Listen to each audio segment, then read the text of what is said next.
For over a year and a half, I've been a huge and vocal supporter of the growing niche market of barefoot shoes, but recently, as my feet kind of widened and adapted over time, even barefoot shoes began to feel restrictive.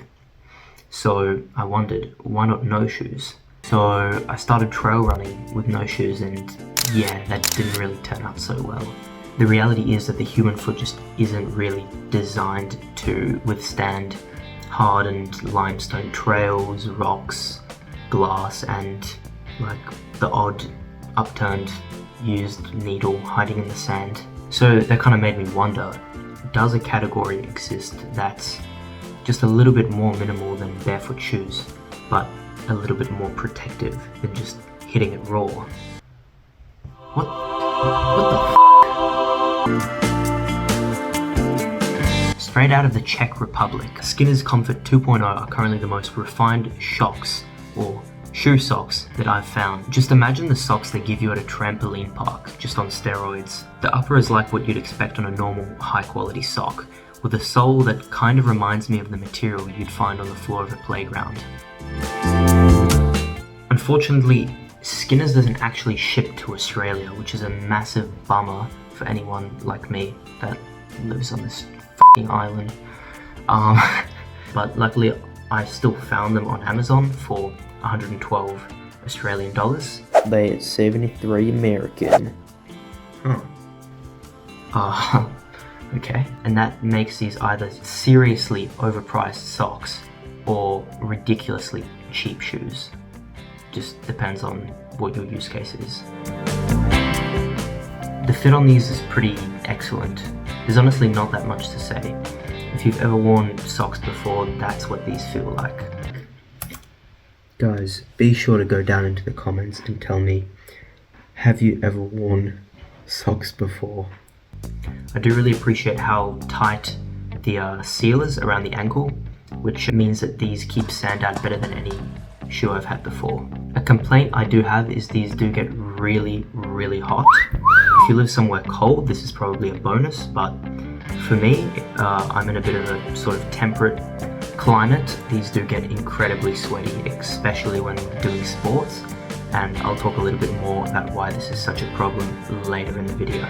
My second complaint so far is that the water resistance is complete trash. And while these aren't really marketed as an especially water resistant piece of footwear, they are heavily marketed as a trail shoe replacement. Obviously on the trails, especially in winter, there's a lot of moisture on the grass and puddles and such. So I feel that this is probably a base that they should cover. But yeah, these absorb water like no tomorrow. If you run through any sort of moist grass or anywhere where there's like dew, you're done, man. These are going to get soaked. As for how they feel on the trail, these are literally exactly what I've been looking for a while now.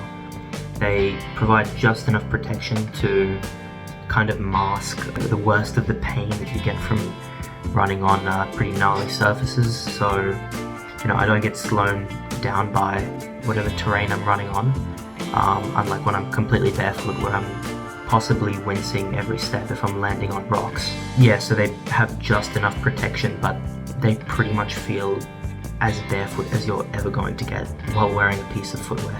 Like, so freeing, and also how light they are compared to, you know, a shoe with more bulk and weight.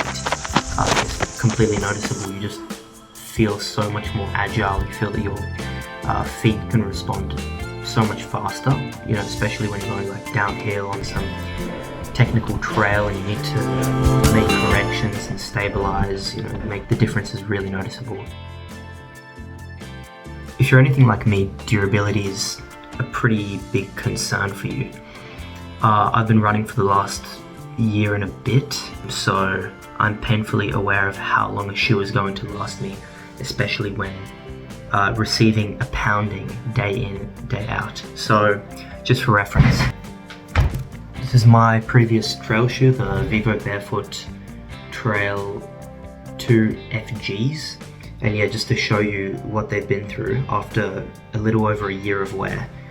You know, holes, obviously the tread is gone where I strike the ground. Yeah, just generally seams coming apart, a bit of damage there. With these guys, my main concerns are A, this threaded sort of knit material on the top, and I do have a bit of a prediction that the sort of vegetation that we have in Southwest Australia, you know, it's very dry and prickly. I feel like this is going to get pulled apart by those little thorns and branches fairly quickly. And this sort of playground-esque material on the bottom, because it does look and feel a little bit like sort of loose, these small particles, I'm a little bit worried that they are just going to detach fairly quickly. But there is only one way to truly test the durability.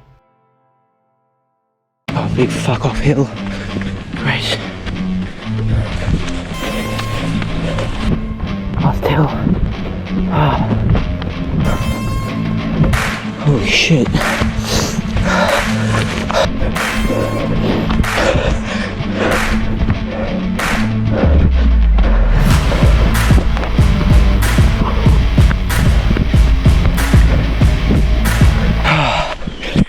Now that that's over, let's head to the lab to examine the damage. Okay.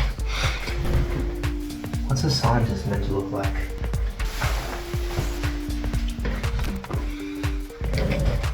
Okay, so my prediction on the sole, pretty inaccurate. So you can see a bit of like a foot-shaped wear pattern where my strike is, but that's to be expected, and it looks like none of these sort of little flecks of rubber have disconnected at all. So I mean, that's fantastic. That's better than what I would have expected by far, so I'm very happy with that. My second prediction on the upper, or the sock, I don't know what you'd call it, was unfortunately accurate. So try to show that on camera.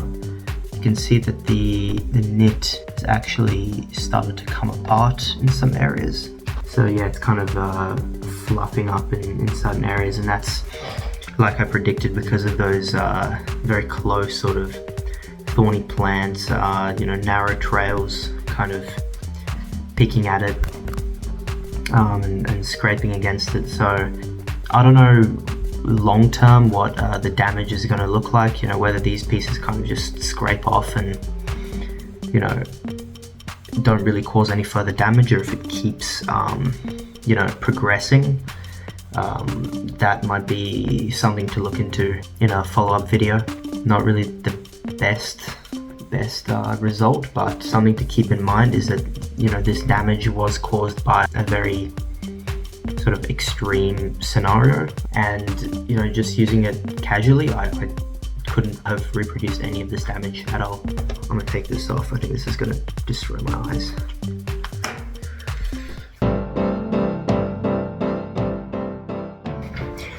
Unfortunately, I have to talk about the stink. I don't have, or at least I hope I don't have, above average, you know, foot odor, but I did notice after only a few days of using these that they smelled pretty bad. But yeah, I was, you know, working out in these, I was sweating in them, and yeah, they really started to stink pretty bad. Now keep in mind, these guys, my last shoe before these things, the Vivo Trail Primus 2 FGs, I only noticed them having an odor literally like a year into using them, so I'd say that's fairly good.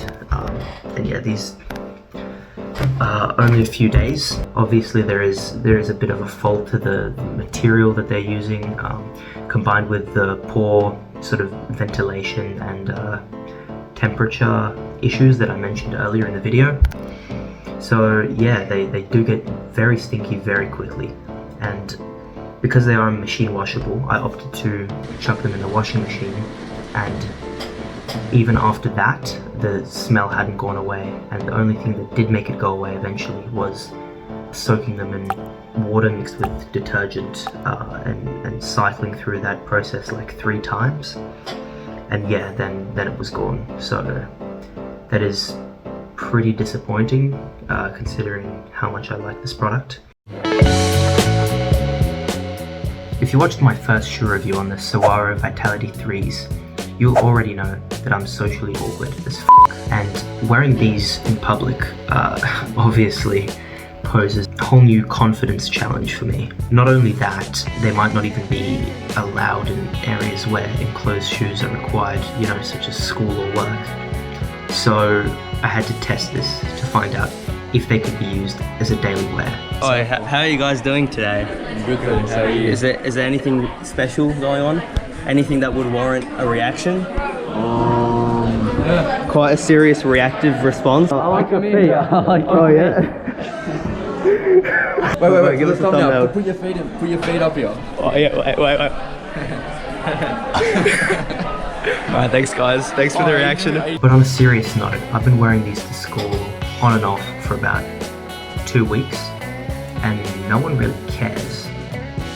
And besides, when anyone does notice them, I just tell them they're spray-on shoes, and they seem to just accept that. So yeah, I'd say they passed the social test. So do I recommend Skinner's Comfort 2.0s? With terrible water resistance, ventilation issues, questionable price tag, a stinky caveat, yet amazing trail performance and elite comfort?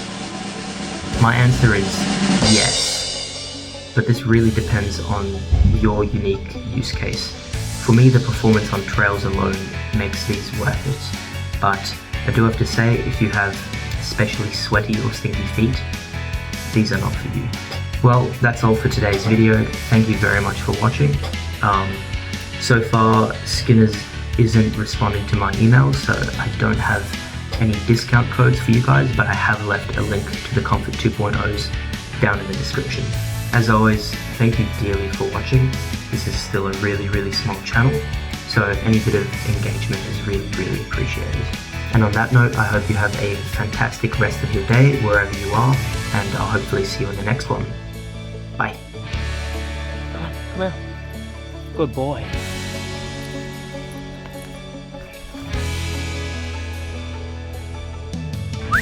Bring him. Bring it here.